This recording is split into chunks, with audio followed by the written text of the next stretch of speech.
AITA for processing a hit and run, though. Insurance? So a couple weeks ago, I was sideswiped in my neighborhood by a car. I honked at them, but they kept driving. I called the police to report. Thankfully, I have a dash cam, so I took a picture of the car, couldn't see the license plate, and posted it on our neighborhood Facebook group, and found the person and messaged with them. Now I would have been fine for them to just pay for the damage. It wasn't a lot. Insurance estimate put it around $1,500, but they started questioning if they really hit me, so I was like, I don't need to mess with this. And gave their information to the police to update the police report so that I could then give it to my insurance. The officer told me that since the report had already moved to the next step, that it would be a hit and run, that he couldn't just add the information as if he did it the day of. The parents of the person who hit me obviously think I'm the AH and told me as such. One of my neighbors whom I was telling about this says I'm the AH because the driver was actually the teenage son who had his learner's permit and a hit and run is serious. And she says my car is old enough that the scratch and dent don't matter that much. But I, and my partner, think if they didn't want to get the penalty for a hit and run, they shouldn't have hit and ran.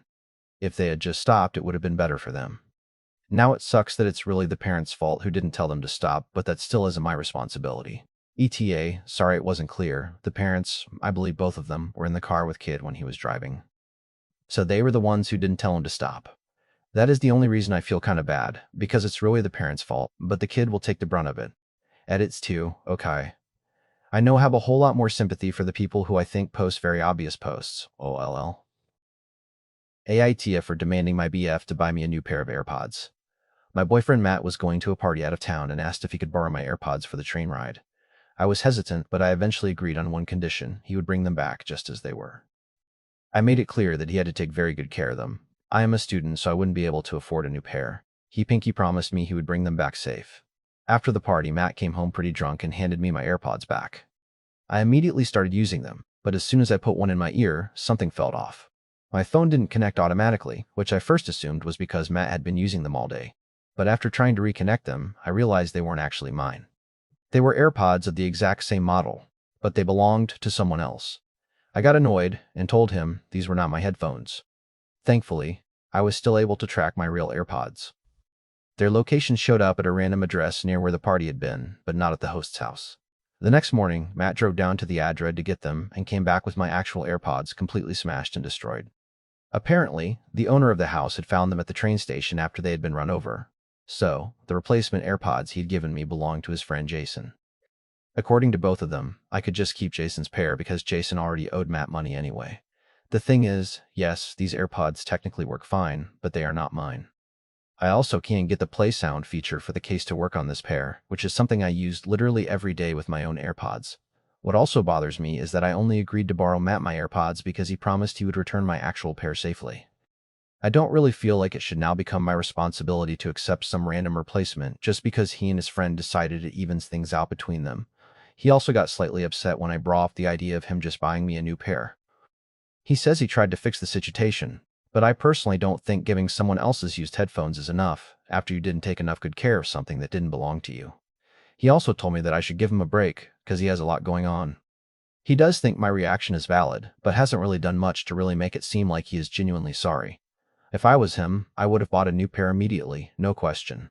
So AITA for wanting to demand Matt to buy me a new pair LF Airpods? AITA for scheduling loose skin surgery when my boyfriend is getting eye surgery? Hello, I'm 26F. I've lost 100 robes and I've continuously had issues with my loose skin. I've gotten rashes and sores from it rubbing together and it's uncomfortable and painful.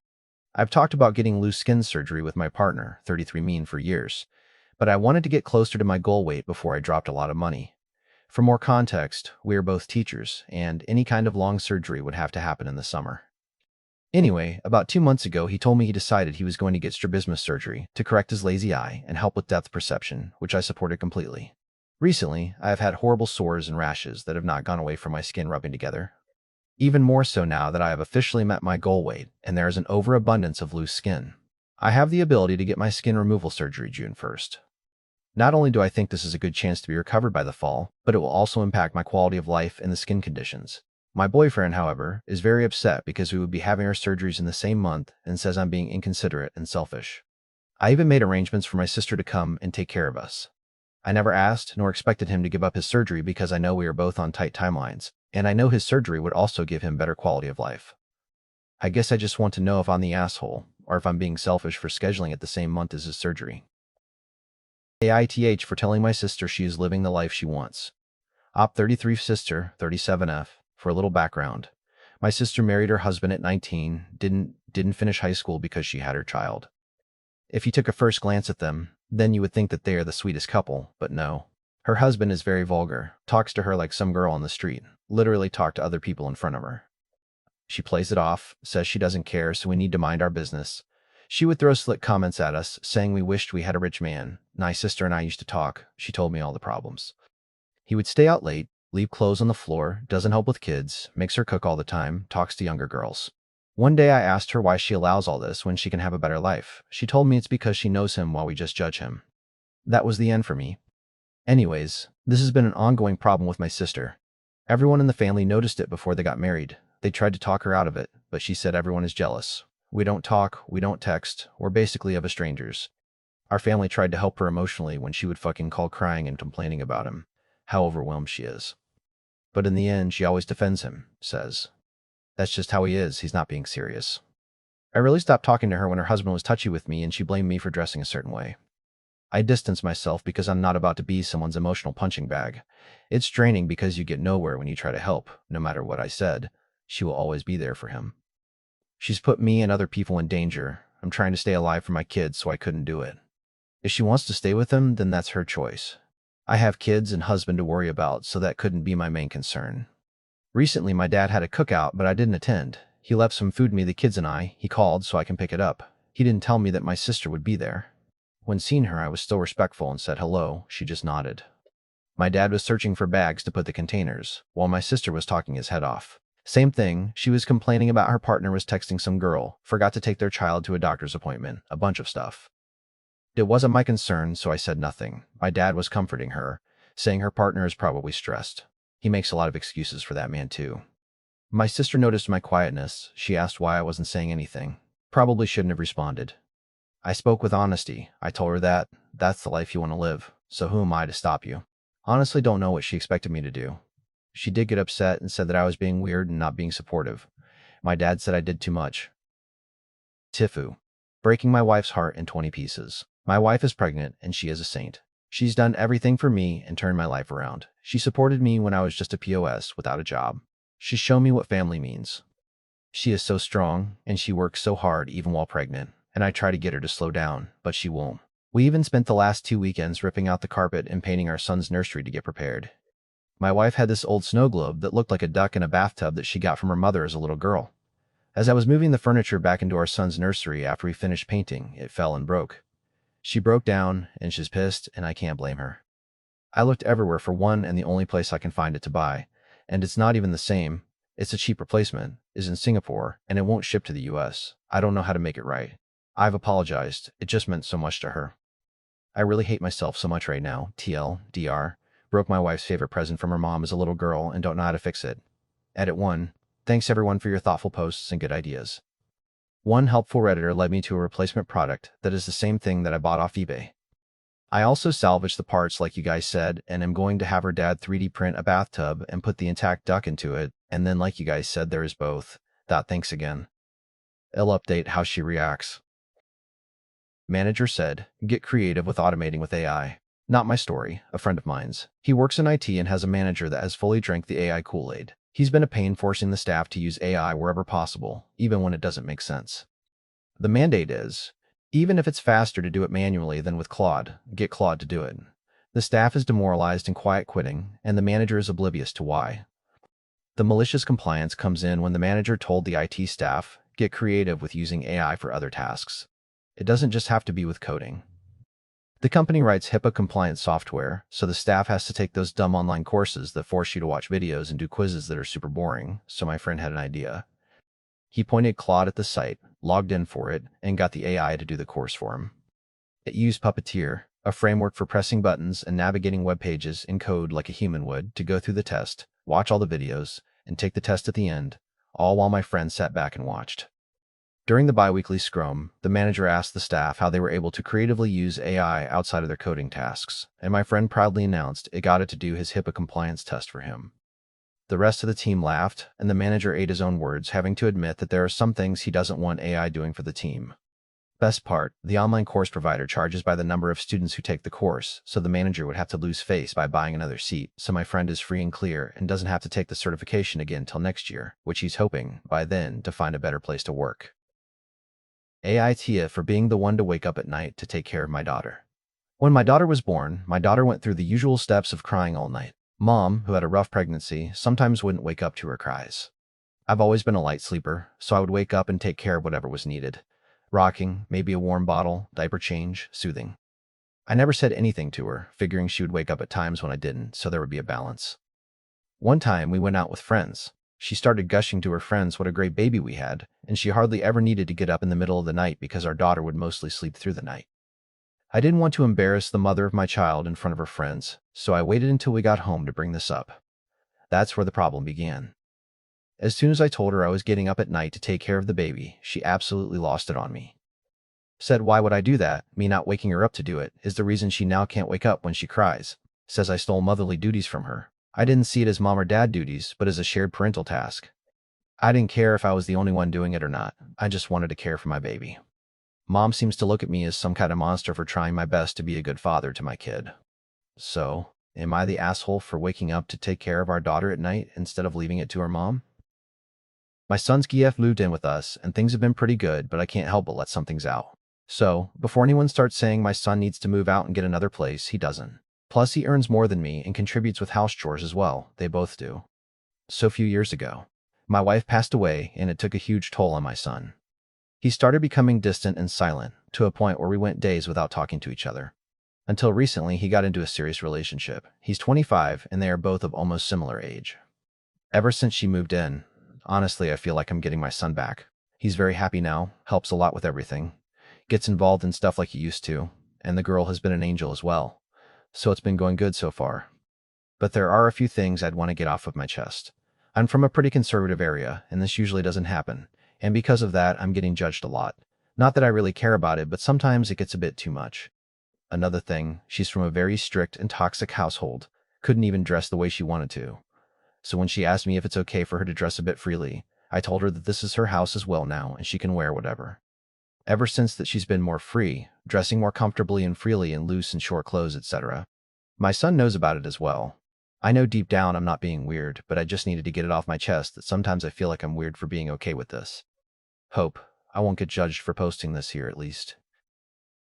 AITA for removing all my items from the shared kitchen. I'm 21F, a university student, living with two of my classmates, 21F, 22M, in a 3-bed apartment. We moved in together August 2024, as none of us got places in the dorm. We have a shared kitchen and bathroom, including a washing machine. We don't have a dishwasher, and washing dishes has been a constant issue.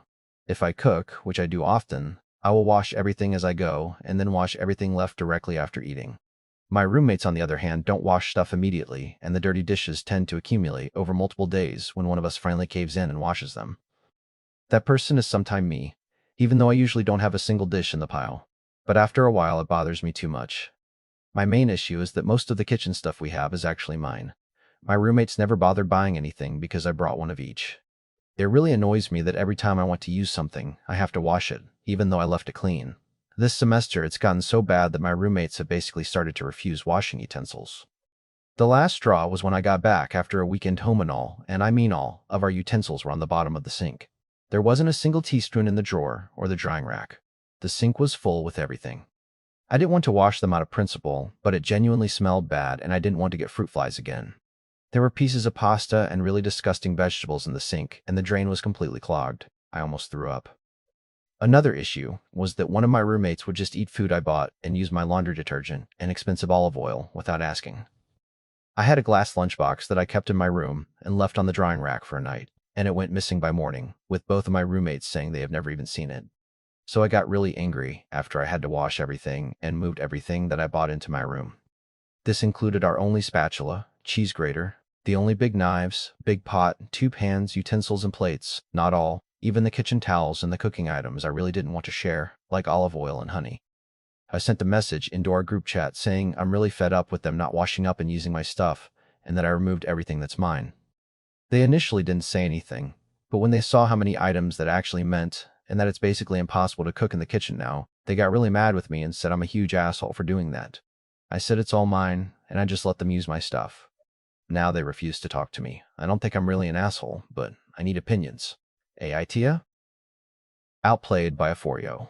My 4-yo son is a bit of a pest. Today was a masterclass. He woke up and decided that rage was the answer, so began a long day of working on my patience.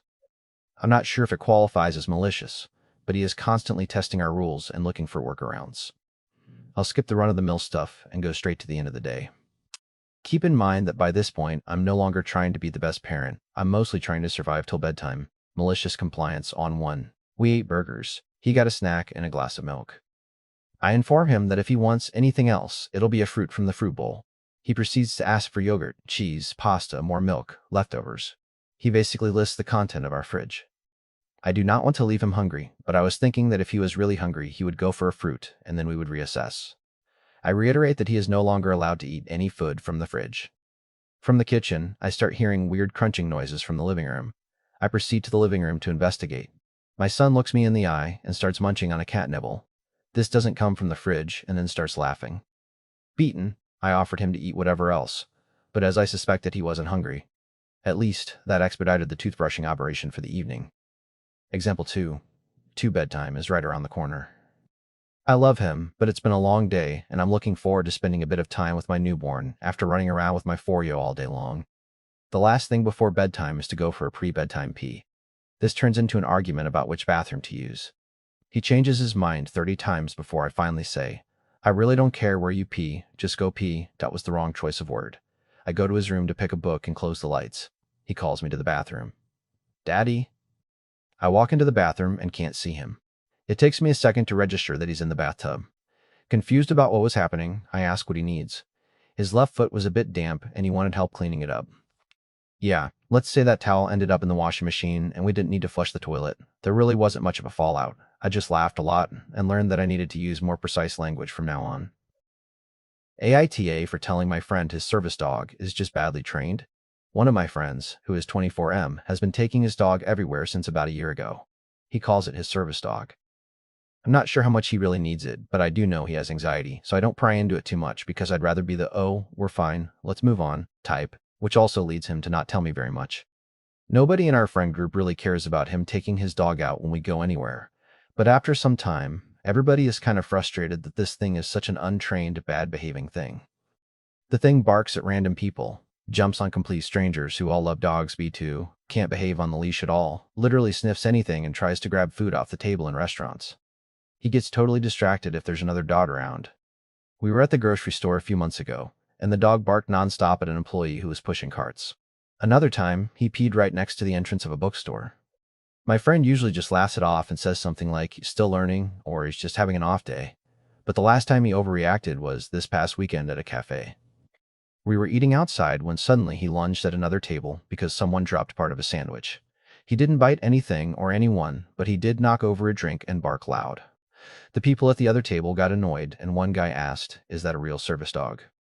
My friend immediately started getting defensive and lecturing the guy about how it's rude to question service dogs and invisible disabilities. The guy backpedaled pretty fast, and the table fell into an awkward silence after that. So when we left, I pulled my friend aside and explained that I wasn't trying to be mean, but honestly, I think people get annoyed because the dog is not trained well enough to be in public spaces like that. He got super defensive and basically called me an ableist and said I was acting like one of those people who thinks mental illness is not real. I told him I wasn't saying that at all. I was talking about the dog, not him. Now he barely talks to me.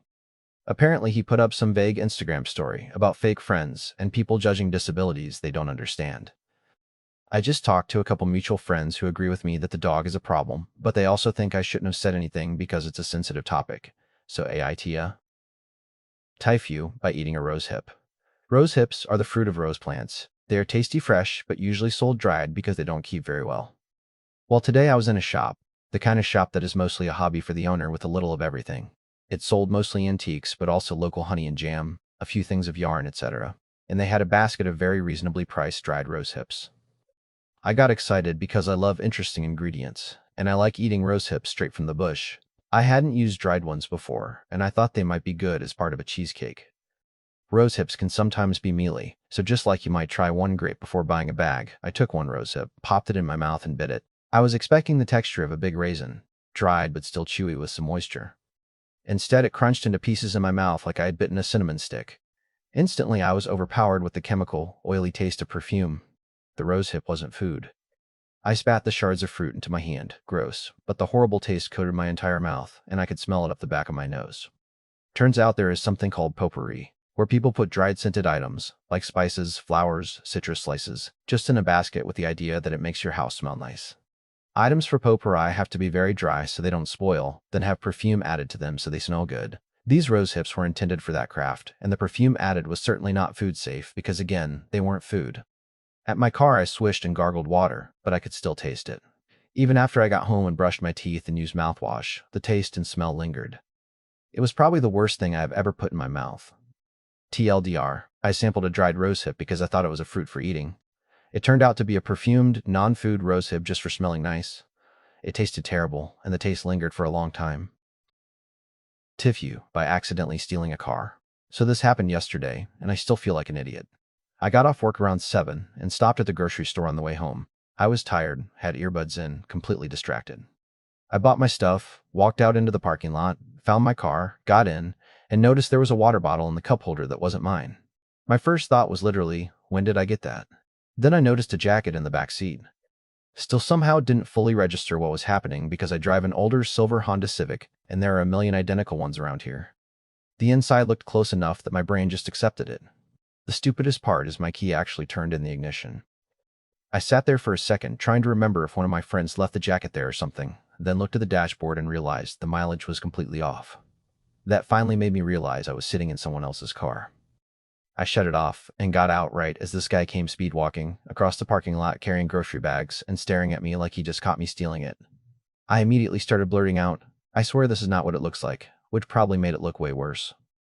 Turns out his car was parked one row over from mine. Same model, same color, and apparently old Hondas have barely any key variety because my key unlocked the door and started the car. We actually tested it again because neither of us believed it. The guy started laughing after a minute and said he saw me from inside the store sitting in his car touching buttons. Some woman nearby had already called security too, so I got to explain that I accidentally stole a car while holding frozen pizzas. Security looked at me like I was making the worst excuse ever made, especially after I admitted I was trying to connect my phone to the Bluetooth because I thought it was my car. I found my actual car afterward and just sat there for a minute wondering how I made it this far in life. TLDR, accidentally got into someone else's identical Honda at the grocery store. My key somehow worked, and I almost stole a guy's car while trying to connect my phone to the Bluetooth. AITA for not contributing to the tuition fee? Hello everyone. I am 48 years old. My husband has a daughter from his first marriage. She is 22. She never wanted to have a relationship with me, and I have always been careful with her. I never tried to be her mother. I stayed in my lane and kept things respectful. Our relationship was always distant but fine. Coming to the point, she wants to go to grad school. My husband saved a specific amount for this purpose. It was meant for a local university. She suddenly changed her mind. She applied to an expensive school, which my husband claims that he doesn't know, and got in. The tuition there is double what my husband saved. He told her clearly that it is out of his budget. She did not seem to care too much about it, and she just expected the money to appear. This stressed my husband a lot, so my husband had been discussing the tuition gap. I have some personal inheritance money that I keep separate. I have saved this to buy a house together. My husband had asked me if I could cover the difference for his daughter. I told him no. I did not feel it was my responsibility as we had agreed to keep this part separate. I could see how he was stressed out about it, so I agreed to think about it. I believe he talked to his sister at one point and told her about our conversation. 2 days later, SIL told the daughter that I was paying for the school. The daughter called me out of nowhere. She was suddenly very warm and thanked me over the phone. I was completely confused. I told her straight out that there was a misunderstanding. I told her I am not paying for it. The call went cold immediately. The conversation felt it went from 0 to 100 suddenly. She said she always knew I did not care about her future. She said I was hoarding money just to be cruel. She went on a rant and mentioned how I am controlling her with the money. A few choice words were said and I called her entitled. I feel completely blindsided. She only showed me warmth when she thought she was getting my money. She has ignored me for years before this. Now my husband is acting quiet. He says he understands my choice, but his silence feels heavy. I can tell he expects me to just cave and pay it to keep the peace. My sister-in-law made a mess and now I look like the villain. I have the funds, but the entitlement makes me sick. I refused to back down during the argument and told her she needs to grow up. What should I do, or if there is a middle ground in this? AITAH for not bringing my kids to see my ex-wife during my time with them. My ex-wife, Lisa, 41F, and I, 43MF, divorced last summer. We share 2 kids, 10 and Amp, 7. My wife currently has primary custody of them, and I get them 2 weekends a month with extra time during summer and holidays. I have been working very hard to change our custody agreement in order to get more time with the kids. But the main hurdle is that I live too far away from their school, so I am looking to move closer, but that takes time. This past weekend, I had the kids and took them to visit my parents since they live on a lake. We spent Saturday morning on the boat fishing and tubing and having a blast. When we were back at the house getting ready for dinner, Lisa sent me a text asking if we could talk, so I gave her a call. She said that she was having a rough day and was feeling very emotional and alone. She asked if she could talk to the kids for a bit, and I agreed. After a few minutes, the kids gave me my phone back because Lisa wanted to talk more. She asked if I would be willing to bring the kids back to her for the rest of the weekend because she missed them and just wanted to be around them. I told her no because this is my time with them. I asked her what was going on because she usually doesn't contact me when I have the kids except to arrange drop-offs. She kind of tiptoed around it a bit, but eventually said that she had a date that evening, but he ghosted her, and she's feeling really emotional about it. It took every ounce of self-control I have not to start laughing. She said that she already asked the kids about it, and they said they were fine with it. I told her that is some manipulative BS, and that I'm not going to sacrifice my limited time with the kids just because she got stood up. I reminded her that she has the kids much more often than I do, and I'm going to keep them every single second that our custody agreement allows. She told me that I was being a jerk, and that if the kids want to go back to her, then I should let them. I told her that the kids don't get to make that decision, and I will be keeping them until our agreed-upon drop-off on Monday, and ended the call. She sent a few texts later that night and during Sunday basically calling me an AH, but I never responded. I figured the text might come in handy when I try to change the custody agreement. The kids and I spent a lot more time on the lake Sunday, and then I brought them back to Lisa on Monday. She made a comment about how much she missed them, and how she wished she could have seen them sooner while giving me a weird look. I didn't respond because it's not worth the fight. I understand feeling emotional about being stood up, but none of that is my fault, and the way she went about it felt very underhanded and manipulative. UP date, AIA for not contributing to the tuition fee? Original post, https://www.reddit.com or AmItheAsshole comments. 1-1 AITA for not contributing to the tuition fee. I posted here because I felt lost. My gut told me to stand firm, but seeing my husband's stress made me feel bad. His daughter is a good student, and having the means to help made me second-guess everything. I posted since she was supposed to visit in person after the phone call, and I needed help handling the meeting. The response was overwhelming. It stressed me out more when strangers questioned my marriage and claimed my husband was using me.